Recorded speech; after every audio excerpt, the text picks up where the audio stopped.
오늘 우리가 함께 은혜를 나누고자 하는 말씀은 열왕기상 3장 16절에서 28절의 말씀입니다. 한 절씩 교독하며 나가도록 하겠습니다.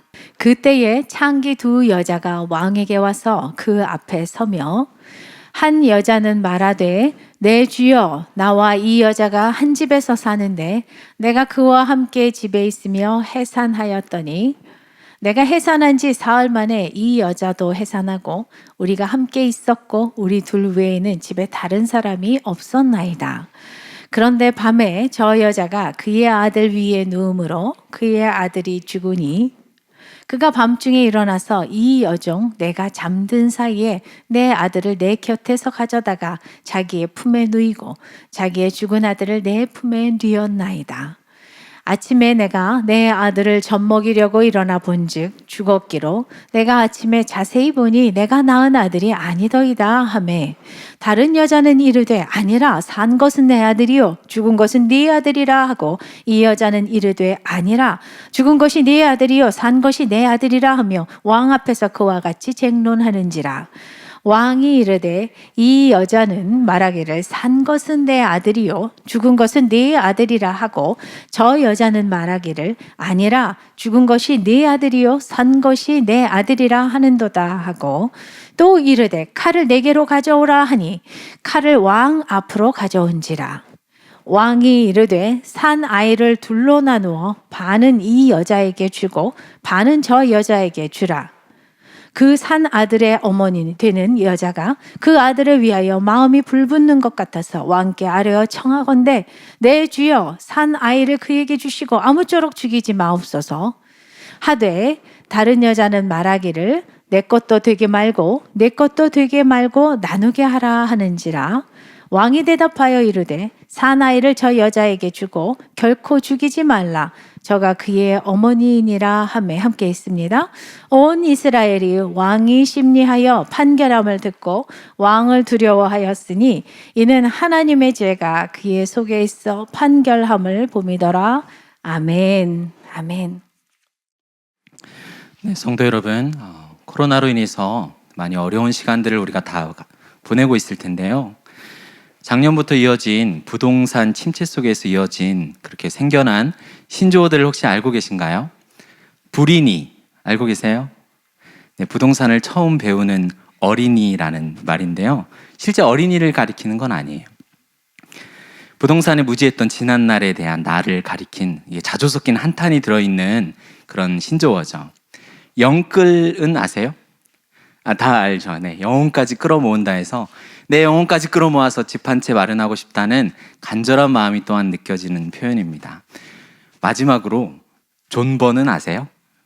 네, 알아도 좀 표현하기 어렵죠.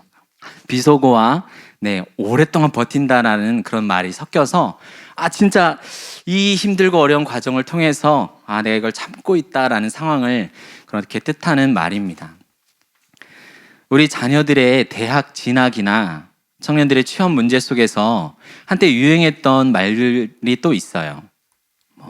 헬조선, 금수저, 흑수저라는 표현이 있는데요. 이 태어날 때부터 벌어진 경제적인, 사회적인 차이 속에서 사회를 향해서 강한 분노가 또한 느껴집니다.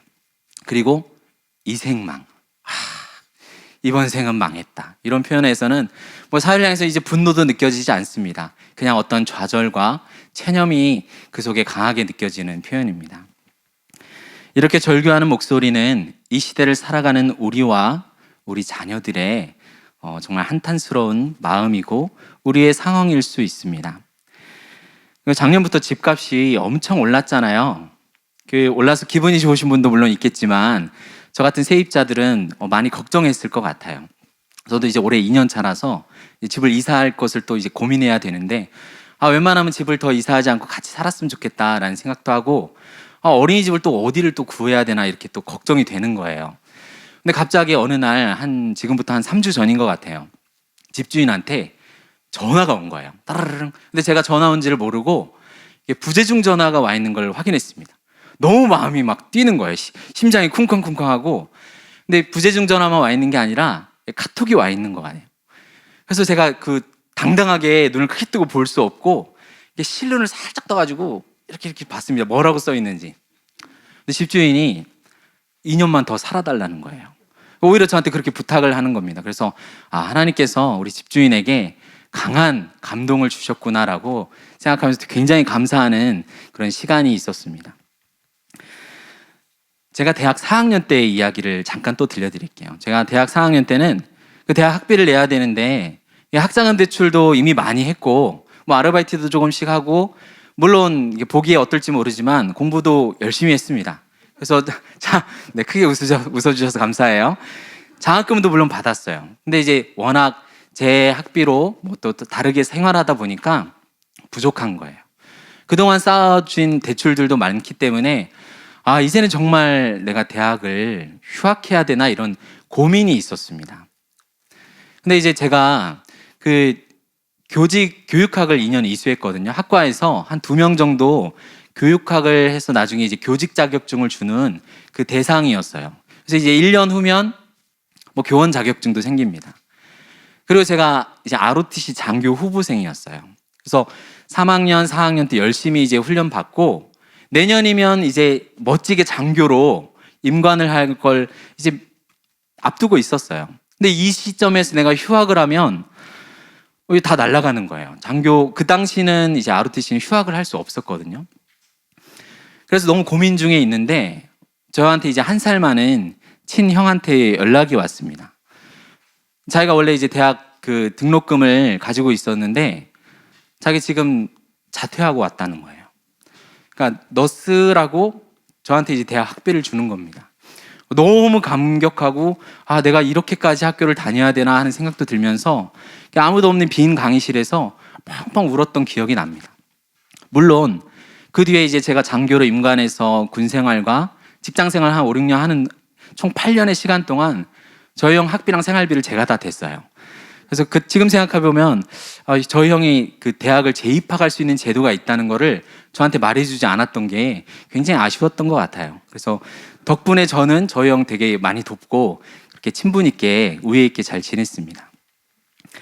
예전이나 지금이나 열심히 노력했고 성실하게 살아가고 최선을 다했지만 벗어나기 어려운 현실 안에서 절망하는 이 시대 사람들에게는 과연 소망이 없을까요?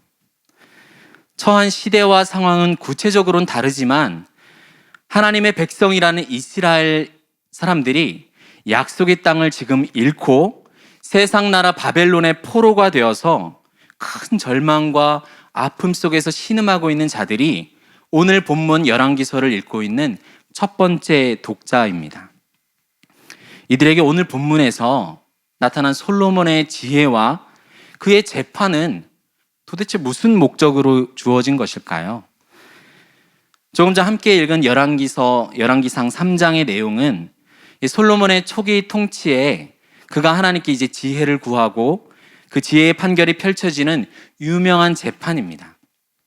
솔로몬은 하나님 마음에 합한 왕 아버지 다윗의 뒤를 이어서 왕이 되었어요. 그 이전에 세워졌거나 그 이후에도 세워질 이스라엘의 어느 왕들도 받지 못한 놀라운 축복과 약속을 하나님께서는 솔로몬에게 주셨어요. 하나님의 특별한 은혜였습니다.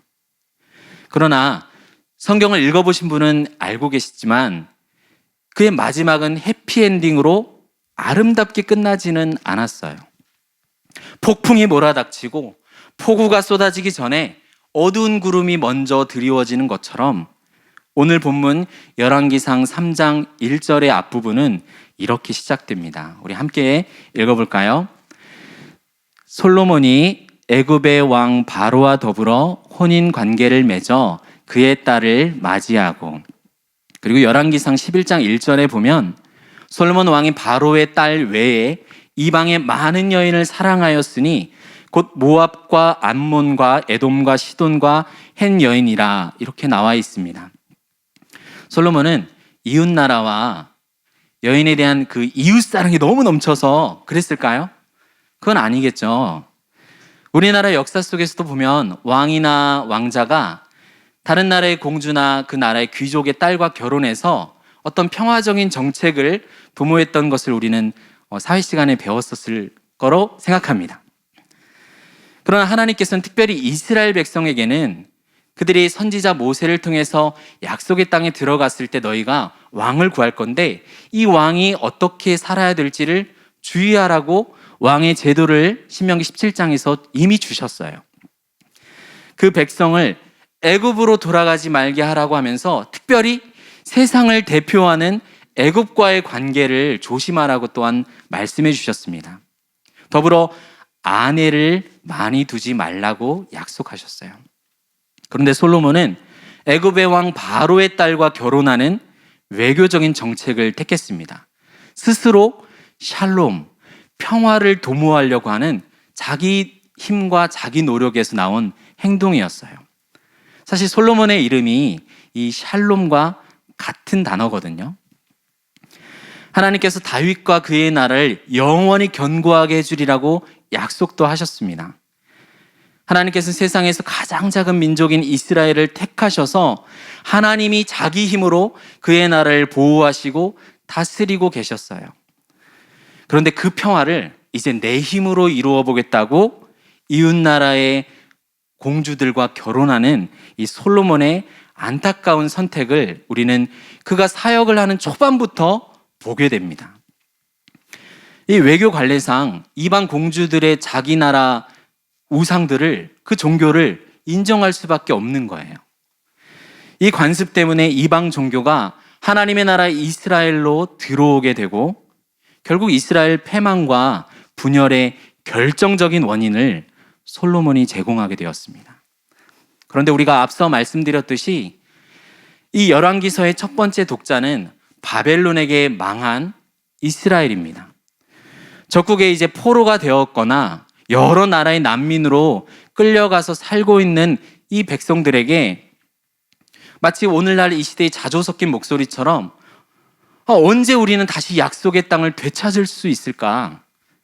그것도 안 되면 비록 바벨론에 지금 거하지만 이 땅에서라도 존버와 영끌에서 내 집 하나 마련할 수는 있을까? 이번 생은 망했나? 이렇게 생각할 수 있었을 것입니다. 포로된 백성 이스라엘의 입장에서는 이들을 대표하는 왕 솔로몬이 지혜를 얻고 축복을 받는 이 장면을 보면서 오히려 한탄했을 것 같습니다. 어차피 솔로몬의 잘못된 선택으로 나라가 분열돼서 결국 바벨론에게 망하여 그렇게 우리가 이렇게 포로될 것이 뻔한데 이제 와서 솔로몬의 지혜가 도대체 우리한테 무슨 소용이고 그의 부귀영화가 지금 어디에 남았는가? 이렇게 말이에요. 그가 정말 잘났다면 선택된 이스라엘 백성이 어째서 바벨론에게 패배할 수 있었을까? 하나님께서는 자기 백성을 버리셨는가?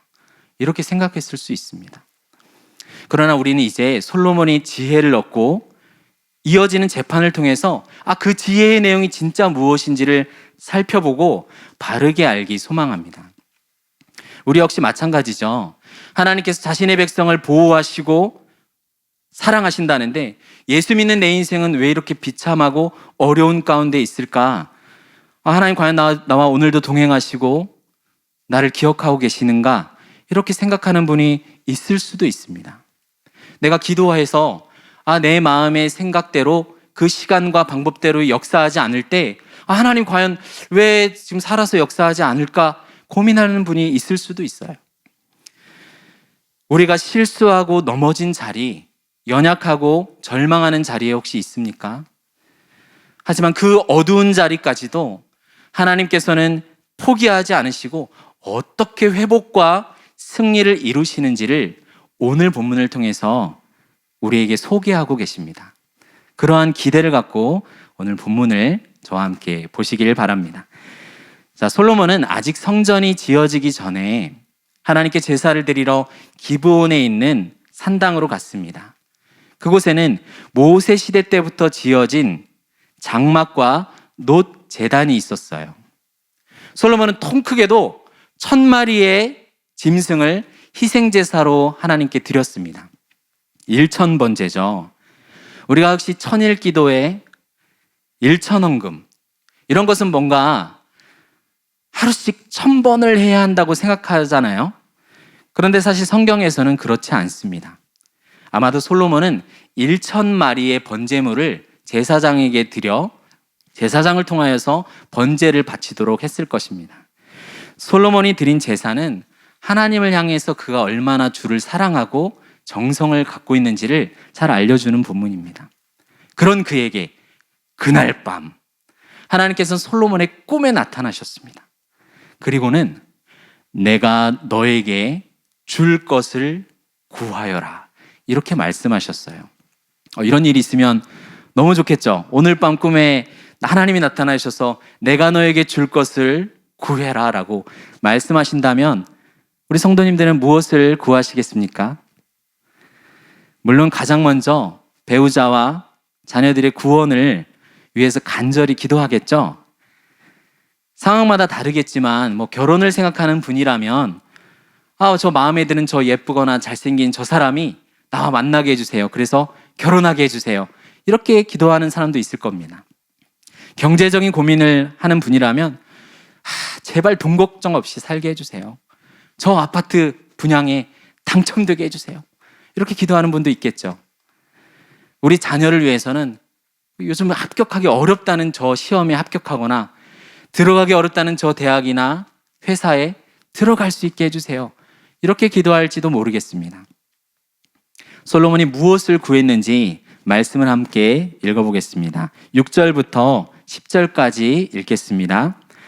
솔로몬이 이르되 주의 종 내 아버지 다윗이 성실과 공의와 정직한 마음으로 주와 함께 주 앞에서 행함으로 주께서 그에게 큰 은혜를 베푸셨고 주께서 또 그를 위하여 이 큰 은혜를 항상 주사 오늘과 같이 그의 자리에 앉을 아들을 그에게 주셨나이다. 나의 하나님 여호와여 주께서 종으로 종의 아버지 다윗을 대신하여 왕이 되게 하셨사오나 종은 작은 아이라 출입할 줄을 알지 못하고 왕께서 택하신 백성 가운데 있나이다. 그들은 큰 백성이라 수요가 많아서 셀 수도 없고 기록할 수도 없사오니 누가 주의 이 많은 백성을 재판할 수 있사오리까? 듣는 마음을 종에게 주사 주의 백성을 재판하여 선악을 분별하게 하옵소서. 솔로몬이 이것을 구하매 그 말씀이 주의 마음에 든지라. 솔로몬은 하나님의 호의에 이렇게 구했습니다. 하나님 여호와여 주께서 내 아버지 다윗에게 큰 은혜를 베푸셨습니다. 이제 아버지 다윗을 대신해서 저를 왕으로 삼으셨는데 저는 작은 아이와 같습니다. 주께서 선택하신 수많은 백성들을 내가 재판하여 잘 다스릴 수 있도록 듣는 마음을 주셔서 선악을 분별하게 해주십시오라고 말했습니다. 솔로몬이 겸손히 구한 것은 듣는 마음이라고 하고 다른 번역본에서는 지혜라고도 합니다. 사실 우리가 누군가의 말을 오래 듣는 것은 참으로 어렵죠. 이것이 진짜 지혜라는 걸 알면서도 실천하는 것은 더욱더 어렵습니다. 가정에서 배우자나 우리의 부모님, 우리의 자녀의 말을 잘 들어주는 것만으로도 충분한 공감이 되고 위로를 줄 수 있죠. 그러나 얼핏 듣고 그건 이래서 그런 거야. 이렇게 해야지. 이렇게 신속한 답변을 나의 직관과 경험으로 내놓다가 보면은 엄마는 몰라서 그래. 알지도 못하면서. 아니 그게 아니라 저희 딸이 주로 하는 말이거든요. 그게 아니라 이러거든요. 이렇게 어린 자녀의 얘기를 듣다가 말고 답을 해줄 때도 있습니다. 솔로몬이 구한 듣는 마음, 지혜는 하나님의 마음에 쏙 들어서 기쁘시게 하는 말이었습니다. 왜 그럴까요? 솔로몬은 자신이 왕이 된 것이 스스로 높아진 게 아니라 아버지 다윗에게 베푸신 하나님의 은혜였다는 것을 바르게 알고 있었어요. 그리고 왕이라는 제도를 주신 목적대로 교만하여서 스스로 선악을 분별하지 않고 하나님 말씀에 순종하라는 그 뜻도 알았습니다. 우리가 잠깐 성경을 앞으로 쭉 가서 보면 인류 최초의 왕은 아담이었습니다. 아담은 창조주 하나님의 말씀을 듣고 순종하기보다는 타락한 뱀의 말을 듣고 더 자신 스스로 선악을 분별하는 것을 선택했습니다. 그로 인해서 이 세상에는 죄와 사망이 들어왔죠. 우리 역시 가정이나 학교에서 직장에서 누군가가 이거는 하고 이거는 하지 마세요라고 말하면 우리는 굉장히 잘 순종하나요? 오히려 청개구리처럼 괜히 하라고 하면 더 하기 싫은 게 우리 죄인된 우리의 마음입니다. 실제 초대 신학자였던 어거스틴이라는 사람은 그의 자신의 어릴 적 경험에서 덜 익은 배나무 서리를 자신이 했던 것을 고백록이라는 책에서 이야기합니다. 결국은 먹지도 못할 덜 익은 배나무 서리를 감행했어요. 그리고는 그걸 따지 말라고 내려진 명령을 자기가 어겼을 때 그 명령을 내린 대상과 자기가 같은 수준에 있거나 오히려 명령을 어겼으니까 내가 그보다 더 위에 있겠다는 착각을 했었다고 이야기합니다. 이것이 바로 죄입니다. 어거스틴의 이 경험은 우리로 하여금 성경을 다시 보게 합니다. 바로 에덴 동산에 놓인 선악을 아는 나무의 열매를 먹지 말라고 명하신 그 본문으로 우리를 인도해 주죠. 아담 역시 하나님의 말씀을 스스로 일부러 어겨서 그 말씀을 하신 하나님과 같은 수준이 될 것이라고 속삭이는 뱀의 유혹에 빠지게 된 것입니다. 그런데 솔로몬은 이 최초의 왕이었던 아담과는 다르게 백성들의 소리에 귀를 기울이고 하나님의 말씀에 귀를 기울이는 듣는 마음, 참된 지혜를 가진 왕이 되어서 선과 악을 분별하기를 원했습니다. 세상의 기준이 아니라 하나님의 뜻 안에서 선과 악을 분별하기 원하는 이 솔로몬의 기도는, 이 솔로몬의 간구는 하나님 마음에 쏙 드는 주를 기쁘시게 하는 것이었습니다.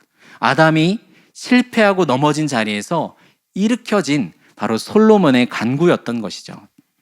우리 말씀을 11절부터 15절까지 함께 읽어보겠습니다. 이에 하나님이 그에게 이르시되 내가 이것을 구하도다. 자기를 위하여 장수하기를 구하지 아니하며 부도 구하지 아니하며 자기 원수의 생명을 멸하기도 구하지 아니하고 오직 송사를 듣고 분별하는 지혜를 구하였으니 내가 내 말대로 하여 내게 지혜롭고 총명한 마음을 주노니 내 앞에도 너와 같은 자가 없었거니와 내 뒤에도 너와 같은 자가 일어남이 없으리라. 내가 또 내가 구하지 아니한 부귀와 영광도 내게 주노니 내 평생의 왕들 중에 너와 같은 자가 없을 것이라. 내가 만일 내 아버지 다윗이 행함같이 내 길로 행하며 내 법도와 명령을 지키면 내가 또 내 날을 길게 하리라. 솔로몬이 깨어보니 꿈이더라. 이에 예루살렘에 이르러 여호와의 언약궤 앞에 서서 번제와 감사의 제물을 드리고 모든 신하들을 위하여 잔치하였더라. 솔로몬을 통해서 우리는 기도의 비밀 한 가지를 분명하게 오늘 이 시간 잡고 갈 수 있습니다. 하나님께서 기뻐하시는 기도를 드린 사람에게는 그 사람의 모든 것을 하나님께서 책임지고 보호해 주십니다. 하나님께서 솔로몬이 구한 지혜뿐만이 아니라 구하지 않은 부귀와 영광을 그에게 주셨습니다. 그리고 다윗이 행한 같이 하나님의 길로 행하여 법도와 명령을 지키면 오래 사는 장수까지도 허락해 주셨어요. 말씀에 순종하면 생명을 얻습니다. 우리 마태복음 6장 33절에 이런 말씀이 있습니다. 먼저 그의 나라와 그의 의를 구하라. 그리하면 이 모든 것을 너희에게 더하시리라. 우리의 기도의 중심이 하나님께서 기뻐하시는 것일 때 하나님은 우리와 가정에 그리고 우리 주변의 모든 필요한 것을 다 더해 주십니다. 왜 우리가 경제적으로 회복되어야 하는지, 왜 우리 자녀가 좋은 학교에 들어가야 하는지, 우리 집이 이사를 어디로 왜 해야 하는지, 이 모든 것이 삶에 우리에 속한 모든 영역들이 하나님으로부터 복을 받아야 하는 이유가 단지 내가 잘 먹고 잘 살기 위한 것이 아니라 이런 세상 일반의 마음에서 출발하는 것은 아닌지 한번 점검할 필요가 있습니다. 아니면 주의 영광을 내게 보이소서라고 기도했던 모세의 기도처럼 내게 주신 나의 영광을 그들에게 보게 하소서라고 예수님께서 기도하셨던 내용을 떠올려 봐야 합니다. 이처럼 하나님의 영광을 구하는 것이 내 영혼의 진정한 만족과 평안이라는 것을 이렇게 고백하시는 모든 성도님들이 되시길 주님의 이름으로 축원합니다. 이제 솔로몬에게 주신 지혜가 빛을 발하는 사건이 이어지게 됩니다. 우리가 아까 읽은 본문이죠. 어느 날 창기 두 여인이 왕을 찾아왔습니다. 그 중에 한 여자가 말합니다. 우리는 서로 한 집에 살고 있는데 내가 아이를 낳고 3일 후에 이 여자도 아이를 낳았습니다. 그런데 어느 날 밤 이 여자가 자기 아이를 깔고 누워서 그 아이가 죽어버렸습니다. 그런데 이 여자는 내가 잠든 사이에 내 살아있는 아이와 자기 죽은 아이를 바꿔치기 했습니다. 내가 젖을 먹이려고 아침에 일어나서 보니까 내 아이가 아닌 거예요. 이 여인의 아이지 뭡니까? 이렇게 말하니까 이제 다른 여인이 오히려 반색하면서 이야기하는 거예요. 아닙니다. 살아있는 원래 이 아이가 내 아들이고 죽은 아이가 저 여인의 아들입니다 라고 말합니다. 굉장히 난감한 상황이죠. 여러분 같으면 어떻게 하시겠어요? 나만이 알고 있는 아이 몸에 있는 왕점을 찾아볼까요? 창기 아들이니까 아이 아빠가 누군지 그 닮은 사람을 찾아서 데려오는 것도 쉽지 않을 것입니다. 우리나라에서도 코피노 아빠 찾기에 대해서 매스컴에 종종 나온 적이 있습니다. 코리안 남성과 필리피노 여성 사이에서 태어난 이 부적절한 관계에서 태어난 코피노. 이 코피노 아빠 찾기가 어느 인터넷상에 이렇게 올라오니까 오히려 그 소식을 아빠들이 먼저 보고 부랴부랴 속히 연락한다는 이야기가 있습니다. 자기의 명예와 신상이 드러날까 봐 이제 조심스러워서 오히려 서두르는 거죠. 그러나 솔로몬 당시에는 인터넷이라는 도구도 없었습니다. 이제 솔로몬 왕이 말했습니다. 두 사람 모두 살아있는 아이가 자기 아들이고 죽은 아이가 다른 여인 아들이라고 하는구나. 여봐라, 칼을 가져와라. 솔로몬이 칼을 가져오라고 명한 것은 사실 율법에 의하면 당연한 행동입니다. 사랑하는 성도 여러분, 율법에는 유괴한 자를 어떻게 처벌하라고 나와 있습니까? 우리 말씀 신명기 24장 7절을 함께 읽어보겠습니다. 사람이 자기 형제 곧 이스라엘 자손 중 한 사람을 유인하여 종으로 삼거나 판 것이 발견되면 그 유인한 자를 죽일지니 이같이 하여 너희 중에서 악을 제할지니라. 율법에는 유괴범을 죽이라고 나와 있습니다. 그리고 이웃에 대하여 거짓말하는 자도 무겁게 처벌하라고 또한 말씀에 나와 있습니다. 율법에 따라 둘 중에 아이를 유괴한 자는 죽이고 거짓말한 사람은 처벌하는 게 당연한 겁니다. 그런데 이어진 솔로몬의 명령은 아주 충격적입니다. 살아있는 아이를 둘로 나누어서 두 여자에게 반씩 나누어 주라. 너무 끔찍한 명령이죠. 마치 실매듭을 풀어보려고 막 낑낑대다가 안 되니까 에잇! 하고 칼 가져와서 싹둑 잘라버리는 것 같은 너무 잔인한 명령입니다. 그러나 우리는 솔로몬이 이렇게 진실을 찾기 위해서 충격적인 방법을 통해서 자기의 지혜를 발했다는 것을 잠시 후 본문에서 우리는 알게 됩니다. 26절을 보면 솔로몬의 명령을 듣자 살아있는 아이의 어머니는 그 마음이, 그 가슴 속에 자기 아들을 사랑하는 마음이 불같이 일어났다라고 이야기합니다. 그리고 여자가 왕에게 구합니다. 내 주여, 제발 산 아이를 죽이지 말고 저 여자에게 주시고 아무쪼록 죽이지 마옵소서. 그러자 다른 여자는 내 것도 되게 하지 말고 네 것도 되게 하지 말고 나누게 하라. 즉 무슨 말이냐면 우리들 중 아무도 가지지 못하게 하라. 그냥 나누어 주십시오라고 싸납게 말했습니다. 성도 여러분, 누가 진짜 엄마일까요? 당연히 죽이지 말라고 말한 여자가 진짜 엄마입니다. 정상적으로 어느 엄마가 자기 아들을 죽이는 것을 바라겠습니까? 그러나 우리는 여기서 잠깐 너무 빨리 지나가지 말고 이 엄마의 행동과 말, 그 마음을 자세히 한번 살펴보기를 소망합니다. 진짜 엄마인 여인은 자신에게 아무 잘못이 없다는 것을 알고 있었어요. 그러나 죽을 운명에 처한 아들을 사랑하기 때문에 그를 살리기 위해서 죽이지 말고 원수 같은 다른 여인에게 주라고 말했습니다. 이 말과 행동은 무슨 의미입니까? 이건 단순하게 아이를 넘기는 것이 아니죠. 자기가 어떤 자리로 떨어지고 무슨 형벌을 받겠다는 것입니까? 제가 사실은 아이를 유기한 유괴범이 맞습니다.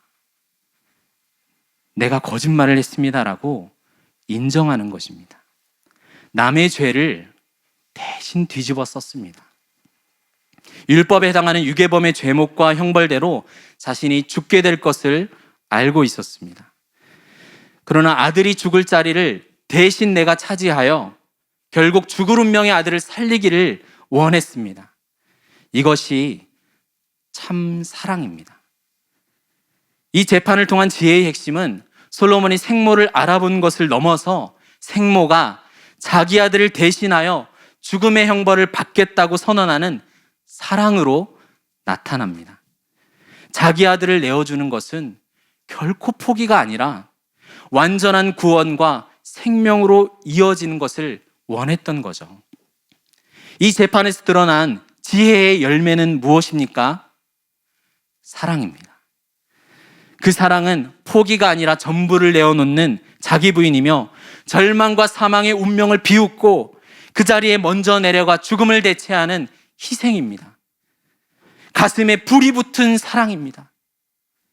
이것이 실상 이 본문을 읽게 되는 지금 바벨론에 포로되어 있는 이스라엘 백성을 향한 하나님의 마음입니다. 생모가 자기 아들을 죽일 수 없듯이 하나님께서 자기 백성을 버려둘 수 없습니다. 상대방에게 준 것은 포기나 양보가 아닙니다. 지금은 비록 하나님께서 자신의 품을 스스로 떠나서 이 연약하고 미련한 이스라엘을 적국의 포로 가운데 내어주었지만 그렇다고 해서 이스라엘 향한 하나님의 사랑이 비껴나가는 것은 아닙니다. 내가 지금 너희를 세상의 포로로 넘겨주지만 내가 너희를 버리는 게 아니야. 내가 너희의 잘못을 내가 품어서 마침내 회복시킬 거야. 이렇게 말씀하는 본문인 것입니다. 아, 우리는 망했구나. 하나님 과연 살아계신가? 선택된 백성이라더니 하나님 힘이 없으신가? 이 세상을 만드신 창조주께서 이러한 조롱과 멸시를 당하면서까지 이들의 연약함과 어리석음을 용납하고 인도하셔서 마침내 남은 자는 살리시고 완전히 고치실 것을 성경이 말하고 있는 본문입니다. 하나님께서는 열왕기서를 읽고 있는 이스라엘 백성뿐만이 아니라 실상은 사망의 자리에 놓여 있는 아담과 하와의 후손된 우리 모두를 향해서 하나님의 신실하고도 포기하지 않는 사랑을 나타내고 계신 것입니다. 성도 여러분, 하나님과 그분의 말씀을 던져버리고 우리가 선택하고 넘어져 있는 자리가 무엇입니까? 우리가 선택한 그 죄의 타락한 자리에 우리가 있지 않습니까? 사회 구조적인 죄와 불의, 어려운 관계 속에서 어그러진 모든 비참함, 세상을 쫓아서 돈과 명예를 선택했습니다. 이런 우리를 살리기 위해 우리 대신 모든 죄를 대신 지신 의로운 분이 계십니다. 누구실까요? 누가복음 11장 31절 후반부를 함께 읽어보겠습니다. 솔로몬보다 더 큰 이가 여기 있느니라. 이분은 솔로몬보다 더 크고 놀라우신 영원한 왕, 참 하나님이시고 참 사람이신 예수 그리스도이십니다. 이분은 세상을 창조하신 지혜 그 자체이십니다. 온 세상을 지혜로 다스리시는 주관자이십니다. 창조주께서 사망의 자리에 스스로 빠져 있는 우리와 당신을 하나로 묶으셔서 그 누구도 아버지의 사랑과 관심을 방해하지 못하게 하셨습니다.